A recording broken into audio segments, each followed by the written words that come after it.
बहू बनी शेरनी। मीरा सोसाइटी में नई नई रहने आई थी। एक रोज उसकी पड़ोसन कहती है, हाय, मेरा नाम तमन्ना है, मैं पास के घर में रहती हूँ। आप नई आई हैं तो सोचा मिलाऊं। अच्छा किया, आइए ना बैठिए, मैं आपके लिए चाय लेकर आती हूँ। अरे नहीं, चाय तो मैं साथ लाई हूँ। सोचा आपने अभी अपना किचन सेट किया होगा कि भी नहीं। ये तो अच्छा किया, सच बहुत मन था चाय पीने का। ये मेरे हाथ के नमकीन खाइए। मीरा और तमन्ना में दोस्ती हो जाती है, लेकिन धीरे धीरे पता चलता है कि दोनों हैं एक दूसरे से बिल्कुल अलग।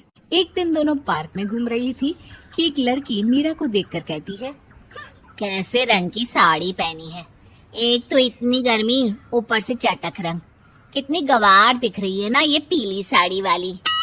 हाँ, और बाल भी कैसे उड़े उड़े हैं। तमन्ना को गुस्सा आ जाता है। हाँ, तो उसके उड़े हैं ना, तुम लोगों को क्यों जलन हो रही है? और रहा सवाल साड़ी के रंग का, तो जरा फैशन सेंस ऑन करो। इस समर ये रंग ऑन फैशन है, समझी? वो दोनों लड़कियां तमन्ना से लड़ने आ जाती हैं कि अरे छोड़ ना, जी रहने दीजिए। हाँ, सही कह रही हैं, खराबी तो है मेरे बाल और साड़ी, आप प्लीज जाइए यहाँ से। अरे क्यों इतना स्वीट बनती है तू सबसे? हर किसी को जवाब दिया करना। अरे क्या करना है, वो बुरा बोल रहे हैं तो अपना मुंह भी खराब कर ले क्या? ऐसा नहीं होता है, किसी की बुरी बात सुनने का मतलब है कि वो लोग सही बोल रहे थे। अरे किसी के बोलने से क्या होता है, हम क्यों अपना मुंह खराब करें? खैर, मीरा शांति से रहती, बच्चों को देखती खिलाती। उसका पति काम के सिलसिले से हमेशा बाहर ही रहता था, तो वो कोशिश करती कि उसके बच्चों को किसी भी चीज की कमी ना हो। एक रोज सास कहती है, अरे सारा दिन बच्चों में लगी रहती है। पता है बेटा यहाँ नहीं रहता मेरा, लेकिन मजाल है कि ये मेरा ख्याल रख ले।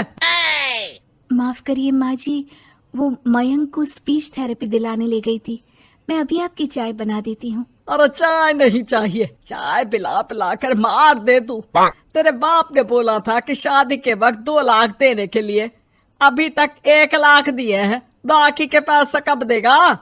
बच्चे हो गए लेकिन दहेज पूरा नहीं दिया। माँ जी, वो पैसे उन्होंने मयंक के पापा को बिजनेस लगाने में जो मदद की थी ना, उसमें दे दिए थे। अरे वाह जी वाह, उसमें तो देना ही पड़ेगा ना, वो तो अलग से पैसे थे। तू रोज खाती है पीती है, उसके पैसे कहाँ से आएंगे? और ये तेरे बच्चे। तभी मीरा को गुस्सा आ जाता है। वो सास को आंख दिखाती है और सास कुछ सोचकर वहां से निकल जाती है। तभी वहां मीरा की दोस्त आ जाती है। क्या कह रही थी? कौन से पैसे ले लिए तेरे पापा ने? मीरा मुस्कुरा देती है। अरे वो पुराने लोग हैं ना, अपने तरीके से सोचते समझते हैं, छोड़ ना। और बता कैसे आना हुआ? अरे तेरा कुछ नहीं हो सकता, मेरी सास होती ना तो ऐसा मुंह तोड़ जवाब देती कि देखती ही रह जाती। मीरा मुस्कुरा देती है। मीरा सारा दिन घर का काम करती, शाम को तमन्ना के साथ अपने बच्चों को लेकर पार्क में जाती, जहां दोनों के बच्चे मिलजुल कर खेलते। अच्छा तमन्ना, मैं कुछ दिन बिजी रहूंगी, हस्बैंड आ रहे हैं ना, तो अगर मैं ना आ सकूं तो तुम आ जाना बिना कुछ सोचे। मीरा घर आ जाती है, जहां पति पहले से ही मौजूद होता है। तो मोहतरमा, वक्त मिल गया पति के लिए? अरे आप तो कल आने वाले थे ना? हाँ, लेकिन सरप्राइज देने की सोचा तुमको। कहाँ गए थे बच्चों के साथ? अरे बस पार्क तक गई थी, बच्चों को खिलाने के लिए। वैसे अगर आपने सरप्राइज नहीं दिया होता तो मैं कुछ स्पेशल बनाती आपके लिए। अरे तुम्हारे हाथ की तो सिंपल दाल भी स्पेशल होती है। कुछ भी बना लो मीरा। मीरा का पति उससे बहुत प्यार करता था, वो उसे समझता था, लेकिन कभी कभी उस पर गुस्सा भी हो जाता था। अरे घर पर कोई है? कहाँ है मीरा? तभी तमन्ना के कान में मीरा के पति की आवाज आती है। यार बच्चे बच्चे, हमेशा तुम्हारा ध्यान बच्चों पर रहता है। चलो ठीक भी है, लेकिन मेरा भी तो सोचो। तुम्हें कौन सी शर्ट साफ करने को कहा था और तुमने कौन सी कर दी? यार पता नहीं ध्यान कहाँ रहता है तुम्हारा। जरा सी भी स्मार्टनेस नाम की चीज नहीं है, न बोलना आता है न समझना। मुझे आपने सफेद शर्ट साफ करने को कहा था, ये सफेद ही तो है। अरे पागल औरत, मुंह से सफेद निकल गया होगा, ये नीली करनी थी। लेकिन तुम खुद की अकल लगाओ तब ना पता चले कि कौन सी करनी है। तमन्ना बाहर खड़ी सब सुन रही थी। उसने वहां से निकल जाने में ही भलाई समझी, लेकिन अगले रोज पार्क में। देखो, मुझे गलत मत समझना, मैं ये नहीं कह रही हूँ कि तुम अपने पति से लड़ो या उसका मुंह तोड़ दो, लेकिन अपनी बात रखना तो सीखो।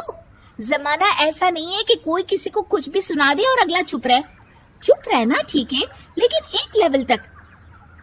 मैं समझ रही हूँ तमन्ना, लेकिन मेरा नेचर कभी रहा ही नहीं। हाँ, मुझे भी गुस्सा आ जाता है, लगता है गलती कहाँ है, पर समझ में ही नहीं आता कि बोलूं क्या। खैर, बात आई गई हो जाती है।